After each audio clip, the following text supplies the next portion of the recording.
Hello everyone, I'm the Holy Hermit and I welcome you to a new video of mine. This time we'll be talking about the game itself but in a slightly different manner. Meaning this video will not be about the basics of the game itself but about the more important aspects. It still will be a noob video, don't get me wrong, because I too am at heart a noob for now. But in this video I'll be talking about the gameplay mechanics based on the character I'm playing. So what I can do better, the decisions I made that were good, and some of them or lots of them which were wrong. Now this gameplay in particular, I'm going to start it here right now, will be pretty entertaining for you to watch. So even if you're a veteran at the art, you're going to watch it doing newbie things but in a pretty cool fashion. It's a relatively short game of Dota, which doesn't mean a lot to a player who doesn't play Dota. Still something around a 30-minute mark or so. So sit back and enjoy, guys. This is going to be my commentary on Dota 2. I will be playing Bristleback. So people are trying to connect as usual. 10v10 guys, and we are going to be playing on the Radiant side. Now, it's a strange game the way it started, let me tell you that, guys. Because we were in a bit of a pickle. To start things off with, we had no idea who was doing what. So we all picked our hero, and of course how these lower tier games go. We didn't decide a role for each other. We just picked the hero we liked, and I always tried to fill the role, fill the void that is left by the team. So I usually try to pick kind of lateish in the game, but in this one you'll see things are kind of different. So the enemy team, or our team actually, picks up Weaver. Pretty cool hero. Now remember, this guy can mid if you want him to, you know. And you'll see the other heroes and you can compare. And that's the role I'll be playing, guys, by the way. I will be playing mid. Now as you can see, the enemy team picked Invoker. A pretty strong mid hero, so a scary guy, even to one of the best mid heroes out there. When you see an Invoker on the other side, things can get hairy pretty quickly. So right from the start we're like, okay, this guy's picked Invoker, he probably knows what he's doing. Next hero they pick is Bounty Hunter, so the guy's all about tracking, getting kills. He's an invisible hero, getting gold for the team and himself. Lion, a very good hard support. He can also carry, but not really. And in a normal game, even at lower level pubs, you normally see a Lion actually supporting. So a great support pick by them. And as you can see, they've got 3 heroes. We've only got 1. The other guy picks up Nature Prophet. Good hero again. He's all about split pushing. He was in the last game as well, remember, guys? So the heroes we picked next, well, my friend always played Shadow Shaman, so another support hero. Another friend of mine, Raze, he's new to this, by the way, guys. Raze, like Samoy, they're 2 very good friends of mine. So Raze this time picked up Sniper, a ranged hero that can carry later on in the game. And I pick up his Bristleback because I wanted to be the tank. Now, as I said, you know, it's all about filling the roles. And I chose a tanky hero who can be in front of the fight, and I can take the damage whilst the entirety of my team can sit back and deal damage. So basically to be the center of attention in a pretty bad way, but help the team. So I pick up my Bristleback, and as I said, there was quite a few arguments in the game. And this is the best bit you'll see at lower level Dota. Now I pick up my lane. Most of you will agree it's good to play Bristleback not on mid. You know, he can play either side, but because we were wanting to go on the safe lane at the bottom, I chose to go top. Again, I always try to do what's best for the team. And my friend Raze goes in the bottom lane, and straight from the bat I see a problem there. 2 carries on bottom lane who are both going to be fighting not just the enemy but themselves for farm. So scary situations to start things off with. I'm looking at the lane and I'm trying to communicate, but things don't go well. Nature's Prophet is probably going to be jungling, so scary times. But then I look, hey, Shadow Shaman's going to go top with me. Who's going to go mid? So imagine this, the game's already started, the creeps have started running, and here we are, no mid hero, and I still don't know yet. Look at this, I'm normally blocking the wave because I want the creeps to be on my side, you know, stopping my creeps so their creeps reach further. But then I realize, whoops, there's no one going mid, and I reluctantly, I'm like, okay, I'm gonna go mid. Now just imagine this, guys, you don't even have to be an expert at Dota. I'm going against one of the toughest mids in the game, and that's an Invoker, a ranged hero who can wreck even the best kind of mid heroes there are. And I'm a melee hero who's never supposed to go mid, and who's also late into getting into his lane. Look at that, all the creeps have died and then I arrive. So this should be a pretty tough lane for me, and I'm very certain the guy there has realized, okay, there's an idiot Bristleback in my lane, I'm probably going to win. But I'm not going to spoil anything for you. This game is very entertaining, especially for me. So here I am. I'm going to last it and he's going to try and do the same. Now the good thing is the creep wave is on my side of the world. Now this is very important. I didn't play a mid role last time, so let me explain that. As you can see, you have a little canal in the middle. I wouldn't call it a river because a river is supposed to be large, right? There's a little canal in the middle and it's your side on the bottom side, and the top side is of course the enemy side. Now, unlike any other lane, in this lane it's very important to keep the creep equilibrium on your side, as in not to maintain that equilibrium at all. You actually want to disturb it. You want it so that the creeps are always ever so slightly on your side of the hill. And what this does basically is, if you're a range hero and if you're standing in this river section right over here, and if you're trying to hit something uphill, you have a mischance on you. Also, you have a lower vision of the people on the high ground. It's basically like you standing on top of a hill. You can see everything, but if you're at the bottom of the hill, you can really see a few trees around you. And that's the whole concept here. But as you can see now, eventually the lane will push, but I'm so tanky and I'm trying to be so brave. I'm standing against him right here on the high ground, and I'm trying to deal damage to him. So again, I'll try not to be too simplistic in the video, but as I said, it'll still come out simplistic to you because I really am new to Dota.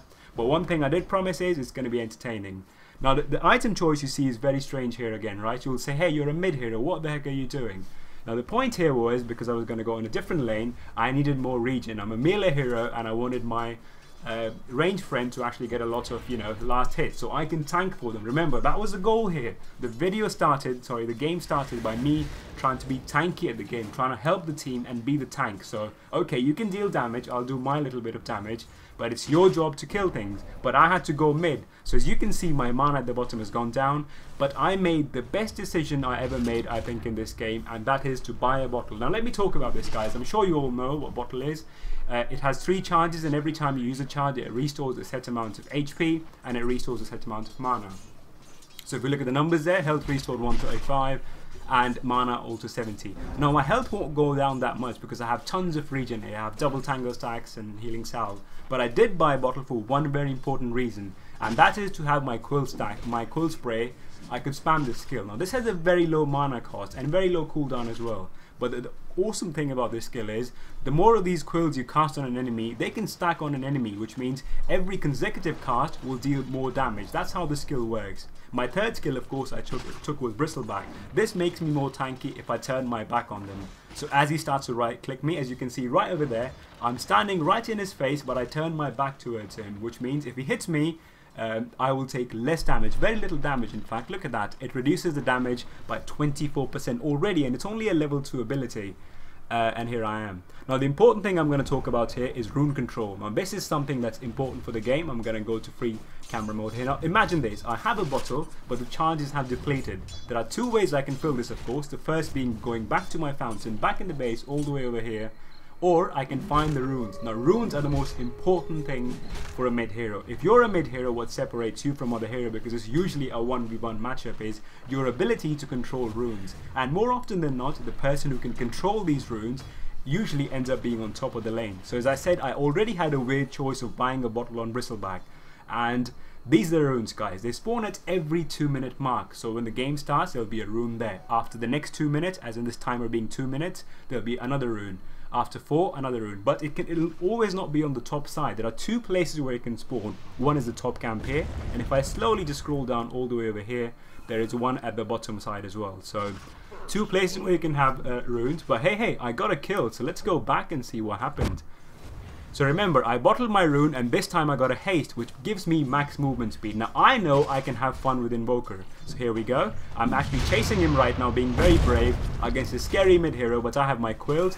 I keep dealing damage to him. I know I can move fast, so if I take damage, I can basically run out. So here I am running away, and I also have 1 bottle charge, which I had to use, otherwise I would have died.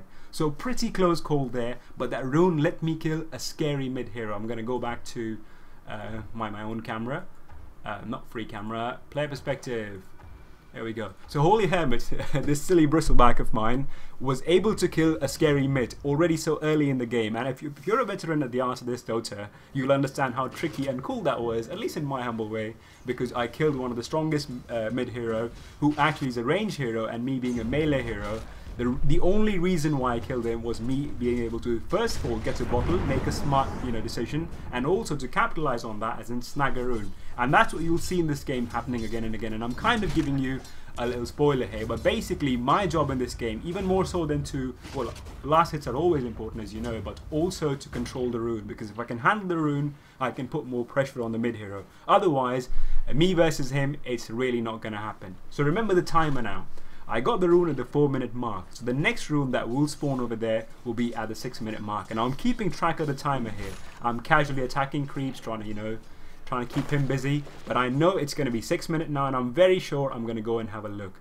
Now as I look over there, I can see a vision over there. Let me go to free camera mode again. Now I asked my friend on Skype, I asked him, hey man, could you please put a ward over here? Now he placed a very nice sentry observer ward over here, which gives me sight of this rune. And this too is very important for your team support to do. If your team support can do that, then you know basically which part of the map the rune is going to spawn on. And if I know, hey, it's not top, then it has to be bottom. So my job as a mid hero who's trying very hard against a hero like Invoker is to actually keep control of the rune. That way I can regen more, because remember, even if I get the worst kind of rune, let's say illusion, that doesn't do much for Bristleback, to be very honest with you. Even though if I get something like that kind of illusion rune, sorry, then I can still get regen from that. But this time I snagged the regen. Look at that. My health goes back up, my mana goes back up. And guess what's going to happen now, guys? I'm going to run into the lane and I'm going to keep cool spraying him. So, you know, that was my strategy all of this game. It's 1-1, so someone did die and we actually lost a kill. But here I am. I'm actually tracking him. I got my first ability. Very nasty one, in fact. And as you can see, this one's called the Viscous Nasal Goo. You throw that on an enemy and it causes movement speed slow. Level 1, not so good because it's only 3%. The initial slow is 20%, but the more I cast on him, it stacks up to a total number of 4 times. So the next slow is going to be the extra 3% and 6%, but at level 1 it wasn't good. But it's really the ability that lets Bristleback carry or basically kill heroes, because it slows them down and it also lets me hit harder. And why does it let me hit harder? That's where the secret to the final ability lies. Warpath. Now Warpath means every time I cast an ability, I gain damage bonus. And look at that, that's what I'm doing. I'm spraying my quills, and I actually threw a Viscous Nasal Goo that slowed him down, and I get the second kill on the mid lane carry. Now of course he's a new guy. I'm not saying the Invoker is the best player in the world, not at all. This is a newbie bracket, of course.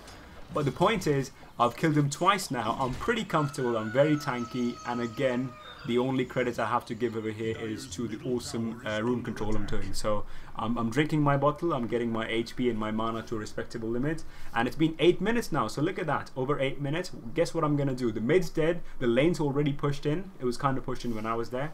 The only thing I can do useful is to get another rune, and I did. I got illusion this time, the one that's not so useful for me. So here we go. I said, hey guys, I have a rune. I communicated with my team. Let's go and kill some people, because I was very confident. I'm level 9, and as you know, the off lanes, these lanes over here, they don't level up as fast as I would do, because I'm solo mid. So here I am. Now this was a bad decision. Let me talk about this. Ideally I should have hooked around the tree here, but then again, I know I have Viscous Nasal Goo that slows people down. It was pretty good. So here I am, Weaver gets the kill, and that was pretty good.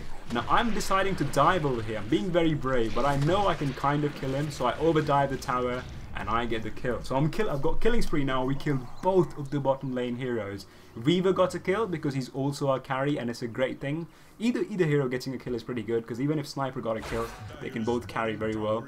And here I am. I pop my rune in, I actually get the regen from the bottle, and I'm sending the illusions somewhere. Now I'm not sure what I'm doing. Ideally for a hero like Bristleback, even if you're not using illusions, you can use them to last hit, or you can also send them to places that can give you vision. So they basically can stand like a mobile ward for the duration of the illusion rune. So here I am. I'm going to send this Bristleback in the lane, and I'm waiting. Now this is me wasting time. I could be last hitting in the lane, but I've sent my illusion thing instead.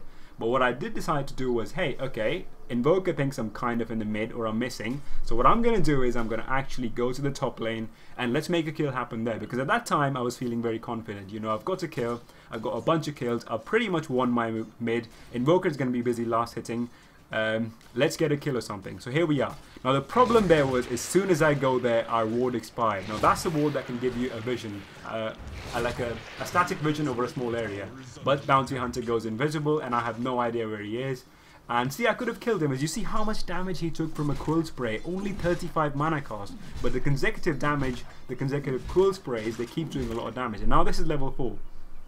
So I was talking to my teammate, hey guys, we need to get some sentry wards. And this is very important, guys. If you play against a Ricky, if you play against something like Bounty Hunter, even Weaver for that matter of fact, if it's on the opposite team, any invis hero, you know, the rule of the thumb is you should always carry dust or you should carry lane wards, and the lane wards in form of these sentry wards. Usually you do not buy them, but if you're losing a game against Ricky, if you're the one who thinks that Ricky is an OP hero, the reason is, it's because you're not buying wards, you're not using detection.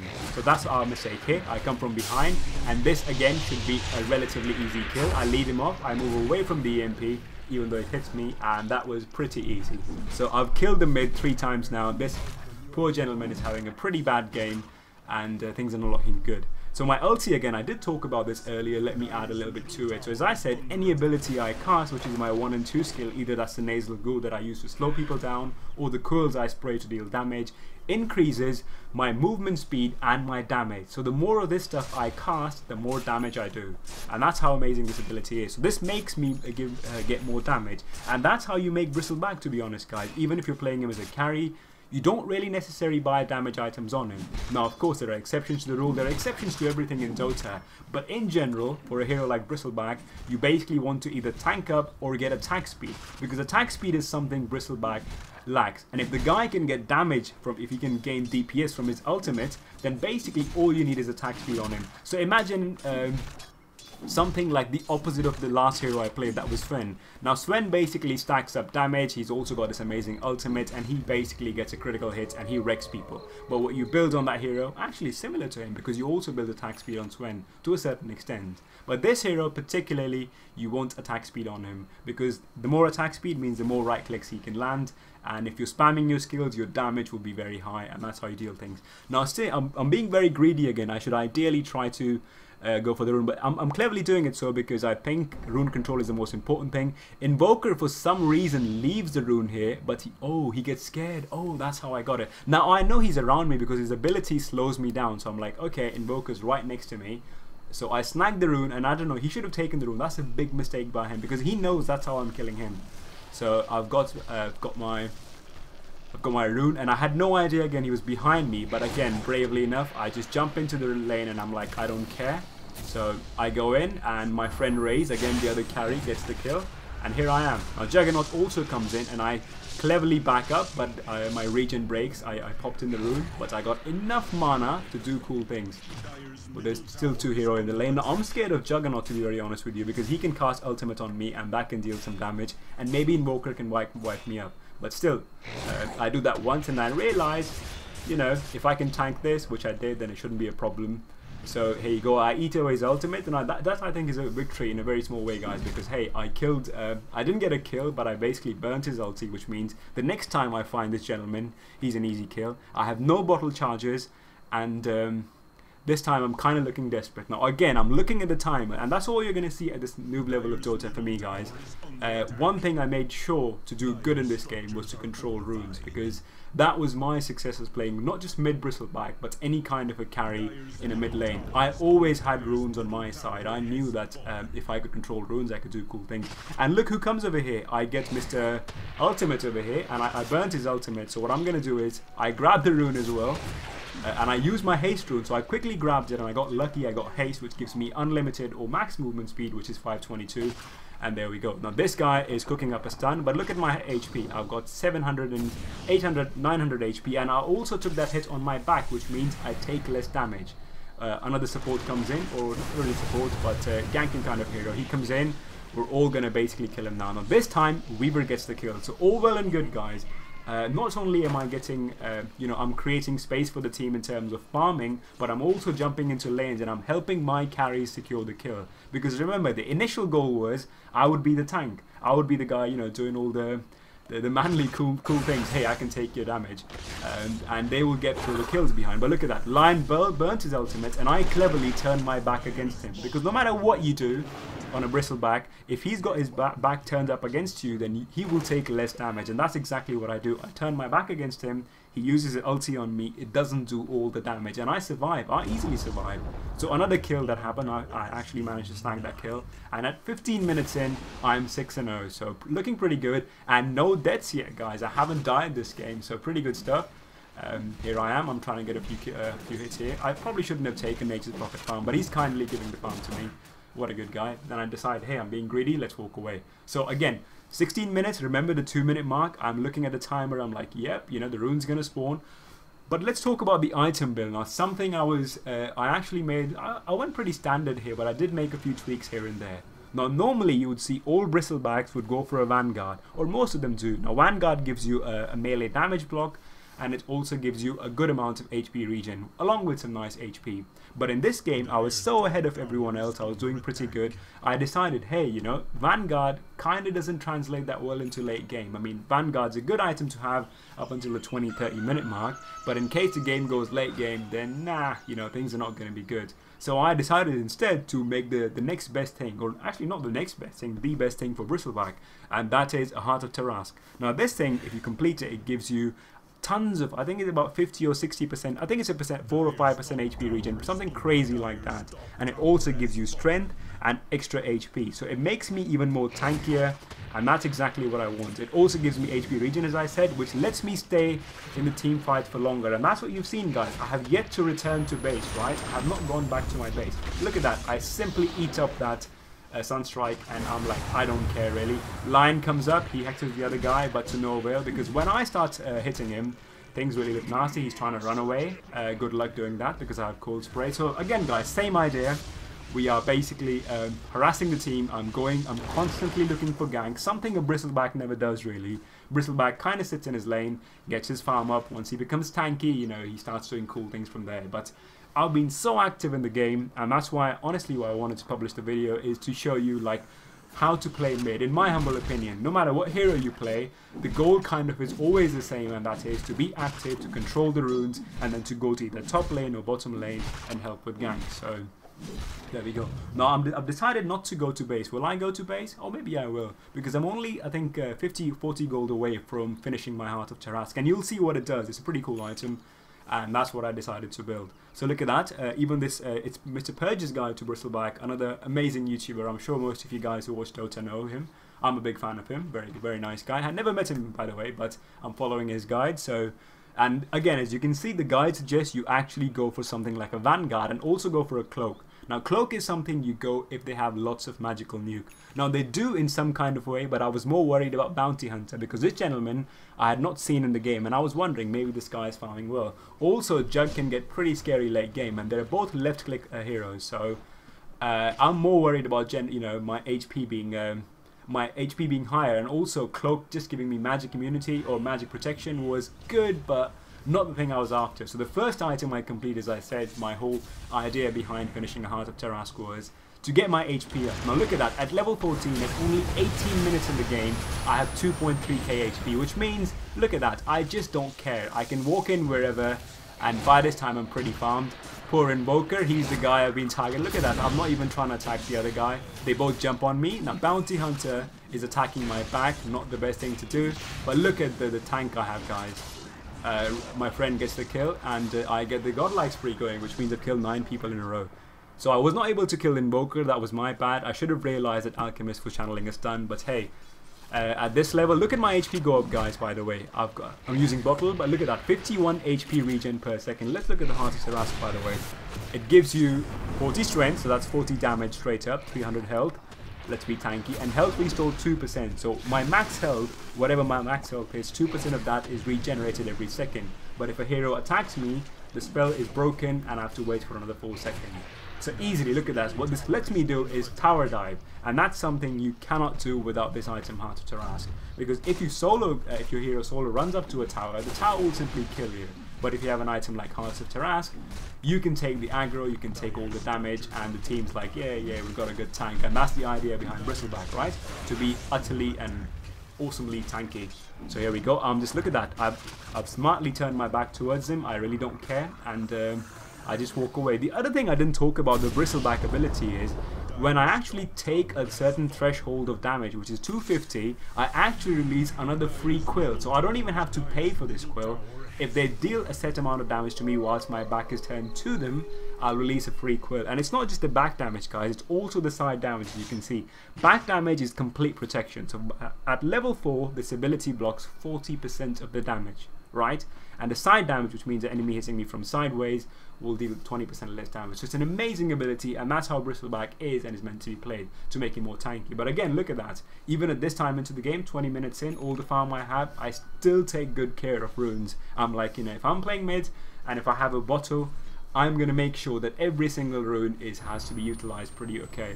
So here you go, I see another hero.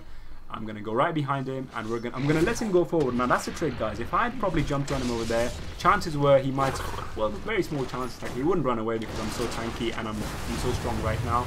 But I basically let him move as further away from his base as I can so that I can actually start hitting him. And even if he uses his ultimate on me, even if he hexes me, if he stuns me, I have pretty long distance over here to catch up to him and kill him. So there we go. That's 21 minutes in, guys. 11 kills and no deaths as Bristleback. I have another 2,400 gold. Now let's see what I'm going to buy right now. Now this is where I talked about, remember back, that how you play Bristleback if you want to play him as a carry. Now you've got your tankiness. I'm a pretty tanky hero. What to do now? So the next thing, of course, I'm going to do is I'm actually going to increase my attack speed. Now the item I bought was a hyperstone. This lets me attack pretty fast. What's the total number here? I believe it's 55. Yeah, so it gives me an additional 55 attack speed. So no damage again. I'm not going for damage at all, but I am going for attack speed. And here we go. Now I know Alchemist is actually a tankier hero, and I know he's also channeled his ultimate, which means he's got his hands up in the air and all the good stuff. So, and my friend actually gets the kill. So I rightfully go for the squishier hero. I go for Invoker because again that's his carry. He's not been able to carry. But basically, I went for him and secured the easy kill. Now that the other guy who actually ran away, he also had his ultimate there, and he right now he doesn't. So he kind of stupidly, that's a harsh word to use, but he decides to jump up on me. But look at the tank, guys. Like they did. Juggernaut used his ulti on me. I turned my back, and that's a secret. Look at that. I've still got my back turned. Let's see if we die here. He's channeled. So that's another stun on me. I'm 700 HP. Bounty Hunter's furiously right-clicking me. And my friend Raze jumps in. Now he gets another kill. So look at that. Raze has been farming well. He's been doing an amazing job of a carry. And I survived that. And look at the HP regen go up. Hard to Tarask for the win. So all that took me is that I ate away literally all of their nukes. And they chased me all the way further down over here. Let me go to free camera mode here. Now we started our fight right over here at the tower. I walked all the way down from here on my own, being chased by 3 or 4 heroes. Came down over here and I was still at 700 HP. So they basically are engaging on the wrong hero. That's the mistake they're making, guys. They're trying to kill me, which is not really the best option. You should always go for the squishier heroes. And when you have a hero like Sniper, then usually your job should always be to stun the guy and kill him before he could get scary. And that's what happened back there, right? I took all the damage, Sniper jumps in, other heroes jump in. Nature's Prophet also did an amazing job this game. He's a pretty good guy. Never met him before, but you know, first time in Dota, very nice guy, because we were communicating over just basically in-game chat, and he was a very responsive guy, good man. So he also turned up for the gank. Shadow Shaman, also my friend Simo, did an awesome job. He came and shackled the guy and made things easier. So yeah, pretty good team fight we had over there. Now again, I bottled up regen rune. I don't know if I'm going to use it right now. Probably shouldn't, but then again, it really doesn't matter because my HP is something that'll never go down. Thanks to Harder Tarask. So I'm wondering what to do right now, and that's all I'm doing because I'm so far into the game. We kind of know we're going to win here, so I'm basically running around trying to get killed, but I'm still kind of worried about Bounty Hunter. I should have checked his item, what he was building, but I was usually worried. Here we go, 2v2 conflict, Juggernaut's there. Good luck, Jug, you can't kill me that way. So now Lion uses nuke on the other hero. He goes invis and again, wrong call because I'll just right click you to death. Now he also becomes visible. And now this is something I was kind of getting like, hey guys, let's buy some wards, let's buy some dust. But no one did buy any dust. So that's another thing that was going through my mind, that sooner or later in the game, I'm probably going to buy a gem. Now if you don't know, guys, Gem of True Sight basically gives you true vision. It's like a mobile sentry board, as in you carry the gem, and whatever vision you have, in that vision you can actually see everyone around you, whether they're invisible or not. So that's what a Gem of True Sight does. So I will buy that. Another kill. This guy just randomly died, even though one of us should have had the last hit. But hey, it's still okay. Nature's Prophet teleports in, and now this is pretty good. We haven't lost a single tower. So again, the value of early pushing, right? The value of a mid hero. Why mid hero is one of the most important heroes in the game. And his impact, or her impact, of a mid hero that is, should not be, you know, misunderstood and should not be like underestimated, because if a mid can gank, if a good mid hero, and as I said, by good mid is actually winning the lane, which is kind of job for every other hero in every lane, but to rune control and gank. If your mid can do those two things, then you've pretty much secured an easy game for you. Not an easy, but a game that is going to be very hard for you to lose, let's put it that way. Now Lion's rightfully trying to take mana away from me, but then again, at some point in the game, I just don't care. I can walk up to people, and that's what I'm doing. He's taking my mana away. Ray's got the kill again, and that's the reason why I did that. You might be wondering, why the heck did I go up on high ground? Because I knew his health was low, and I know Sniper has a pretty long range on his ultimate, so I basically walked uphill, and I told my friend, hey, let's go, I'm going uphill, you know, why don't you snag the kill? So he basically sees the vision, he gets the vision of the guy, and he gets a kill on him. So one guy dead, all simply because I walked uphill and didn't do anything. So there we go. Now I'm farming up pretty well. I'm almost about to finish my, what's the item I'm going for? Assault Cuirass. Now Assault Cuirass is amazing because it gives you attack speed aura, I believe. I think it also buffs your attack speed of your team, but yes, I think it buffs the attack speed of your team, and it also causes a minus armor aura on enemies. Now think about this, guys. I am a melee hero who relies on physical damage only, because even if you look at the Quill Spray, which is my damage, not so heavy damage source, because my main damage is again from right clicks, this ability says the damage is physical in nature. Nasal Go obviously doesn't do any damage, it just slows them down. So my damaging spell is physical, and my right clicks are also physical. So to make an item like Assault Cuirass is amazing, because it gives me attack speed, it gives me armor, and it also reduces the armor of enemy. Look at that, actually for the team bonus it gives 20 attack speed to my friends, 5 bonus armor to my friendly heroes and creeps, but also -5 from enemies. So it makes my team tanky and their team weak. Exactly what I want. And now I'm feeling pretty comfortable. I've got my AC, I've got my heart. It's time to tower dive. So that's what we're doing right now. Even if the tower attacks me, I don't care. Someone comes from behind, and I'm like, okay, I'll give you a hand there. And that's Bounty Hunter dead. Now Bounty Hunter smartfully went for the easy hero, but he does not know that once, you know, you've used your invis and it's actually on cooldown, then you're pretty much a squishy hero. So I jump in. As a result, my friend lives on, and another kill for me. So 15-0 at 27 minutes into the game. So things are looking pretty good, guys. And I hope you're enjoying the video, guys. As I said, I'm pretty much talking about the same fact over and over again from a different perspective. It's like how you can control mid, how you can look for a gank for a hero like Bristleback, and it really makes it easy. Again, I saw the stun flying towards me. I turned my back, and I'm like, okay, did no damage to me. I'm back to full health, but more importantly, I'm going to go and kill some people.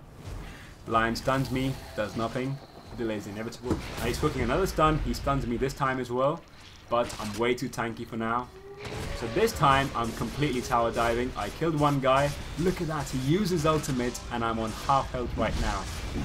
And I'm like, okay, your ulti's over, what are you going to do now? So this gentleman dies, and he stuns me again. He's been stunning me all game, rightfully so. You have to stun me, but I get another kill from my Quill. So that's a triple kill for me.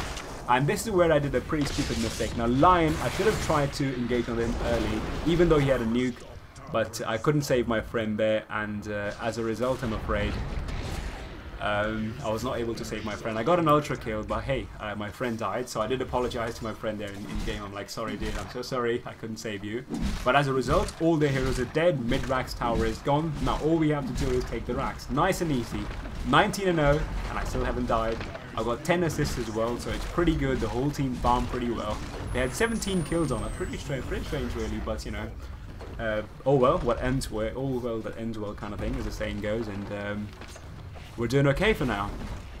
So I still have my Ring of Protection. Now why did I get Ring of Protection? A little side note. If I do go on an off lane somewhere, then I would always basically go and build a Ring of Basilius. It's pretty good because Bristleback has a very sturdy intelligence gain. I'll show you for a strength hero. As soon as I can get rid of that. Oops, come on, go away. Go away. So his strength game is 2.3. Agility is 1.8, not that bad, and I think it's 1 point. Is it 2 point something for intelligence? Man, I can't click on it. Take my word for it, guys. But basically, Bristleback has a pretty awesome intelligence game. Anyways, another hero we find out of position, and we're gonna kill him. Now that's basically what we've done. Now, if we were playing a competitive game, or if we were on a slightly higher level, if we had a support who was carrying sentries or any observer wards, now their job would be to, let me go to free camera by the way, guys. Now since we have actually pushed them into the wave, the one thing we should ensure is if you are playing a serious game, that is, you should always put wards on the outskirts of their base. That is, we want to know when and at what time they're leaving the base, because if they do, we can simply kill them. And look at the space we've created all this time. We've lost middle tower actually. At some point we didn't probably look at it. But yeah, we've created so much space, meaning that our whole team can farm the entire map over there, and they're pretty much trapped in their base. We've also racked them. We've gotten the middle barracks and we've got the top barracks, so we've pretty much won the game right now, and things are looking pretty good. But a support's job right now definitely should be to place wards over here so we know where they are and when they're leaving the base. So Raze is farmed comfortably. He's got a Shadow Blade and a Desolator with obviously boots. Nice choice for a sniper. I like this build more so than Mask of Madness one, even though that's a pretty popular one. I personally prefer this one, so pretty good stuff. And we're all doing good. My friend Shadow Shaman, again, he's been doing an amazing job taking down towers. He's got mana boots and also got his Ags, which means his ultimate hits very hard. Here we go, we're going to look at another fight. Now see, look at this. Alchemist, I think he's being a little bit too greedy. He thinks he can go and kind of snag kills, but really it's not going to happen. Lion wisefully is draining my mana because he knows my skill hits pretty hard. But the problem he's not understanding right now is because I'm so much farmed that yeah, my right click damage is pretty scary. So here we go. Let's go back to the expected and look at my. So I'm 21-0 now, 12 assists. Pretty good, right? I mean, you can't ask for more. They've tracked me. That's the ability of Bounty Hunter, of course, but I don't really care. If they want to come to me, that's good enough. Now there we go. We actually finally bought a gem. Now I bought a gem at True Sight. It gives me True Vision. Remember, so if Bounty Hunter comes near me, he will die 110%. If that's the number for you in terms of percentage, he will die. There we go. He comes around. I can see him. Hey, Mr. Bounty Hunter. And I right click him to death, so there we go. The other item I bought was Maelstrom. Now Maelstrom is a pretty cool item. I can't open this here. Again, it gives me a little bit of damage, but more importantly it gives me attack speed, and I also can arc lightning between enemies. So a really cool thing to have. And this basically lets me, you know, hit faster, and that's all I'm after, because look at that. I have 4 stacks of my Warpath, that's my ability, and my damage has escalated pretty good. This is almost 300 damage, and here we go. It's GG time, guys. So I hope you enjoyed Bristleback gameplay. This was a mid carry, which is not supposed to be played carry, and I showed you ways you can actually play a good role in mid. No matter how bad the circumstances are, if you can rune control good, you'll actually have a fighting chance, and you might even snag a kill or two. So that's Bristleback for you guys. I will be uploading another video of Dota soon. I had a pretty good game this time for a very unconventional hero, Darkseer. I'm sure you all know about him. So in this game you saw utter ownage. I got 23 kills and I did not die even a single time. So pretty amazing game, pretty one-sided victory. But the next game you'll see me playing a different role. So stay tuned for that. It's not going to ruin the surprise for you how it goes. But thank you all for stopping by. Please leave any comments to let me know if you're enjoying these videos, because I do enjoy making these. And other than that, take care of yourself, and I'll see you in the next one. Bye bye.